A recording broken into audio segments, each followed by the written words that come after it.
Hare Krishna. Your mental inclination is not necessarily your personal intention. Inclination is, in a geometrical sense, refers to the slope of a particular surface. So, say if a road is inclined in a particular direction, then if the water falls on that road, the water will naturally flow in that direction. So this is the physical or geometrical inclination of the road. Similarly, if we apply this sense of the word inclination to our mental inclinations, that means that our mind and our thoughts tend to flow in a particular direction. Just as water flows along the inclination of a road, so our thoughts flow along the inclination of the mind.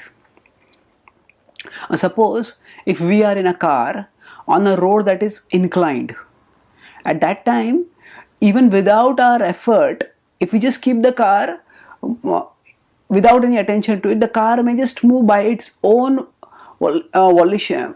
On its own, the car may start moving down the inclination.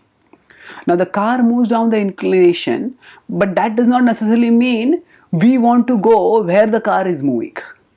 We may want to go in some other direction, and then we may conscientiously brake the car and put it in reverse or turn it around and go in the opposite direction. So the default motion of the car along the inclination is not necessarily the direction where we want to or we need to go. So then we can understand this very easily when we are talking about an external car. But when it comes to our inner life, our mind also has certain inclinations, and our mental inclination is not necessarily our personal intention. That means, let's say if our mind is inclined towards sense objects. So now, by default, if we are not thinking about anything, if we are not focusing on anything, then the mind will automatically start thinking of sense objects. And as it starts thinking of sense objects, those thoughts will become stronger and stronger, and we may feel impelled to indulge in that sense object. So if we are not conscious, that which is an inclination coming from the mind will become our intention. Intention means that is something which we decide to do, that is something which we want to do. So we don't have to let the inclination, we don't have to mistake the inclination to be an intention, first of all. That means just because the thoughts are going in a particular direction doesn't mean we want to do something. Just as our intention may be different from the road's inclination, similarly, when we are driving a car, our intention of where we want to go may be different from where the road is inclined. Similarly, our values and purposes in life may be different from wherever the mind is inclined to go.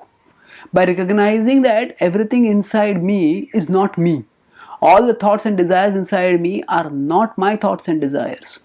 By recognizing this, we can avoid unwittingly taking up ownership of our thoughts and desires.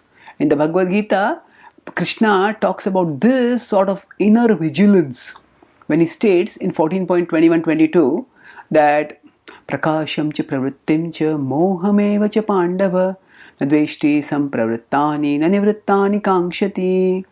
He says different kinds of thoughts, illumination, temptation or illusion, according to three modes, they may come in our consciousness. But a self-realized person or a person seeking self-realization observes such thoughts critically without letting oneself get carried away by thoughts. By recognizing that these are thoughts which are coming, they will come and they will go. Nadveshti sampravrittani nanivrittani kankshati.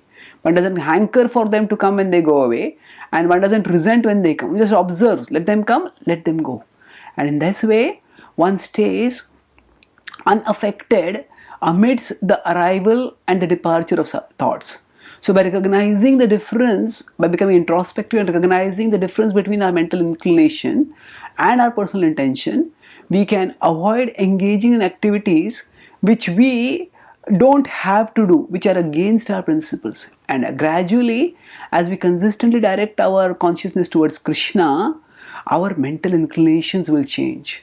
And then our mental inclination will be, our mind will become inclined towards Krishna. Mai asakta manah partha, Krishna says in 7.1 in the Bhagavad Gita. And when that happens, then by default our mind will go towards Krishna even when we are not consciously striving to take it towards Him. And when that happens, when we become by default attracted to Krishna, then our life will become constantly joyful. Thank you. Hare Krishna.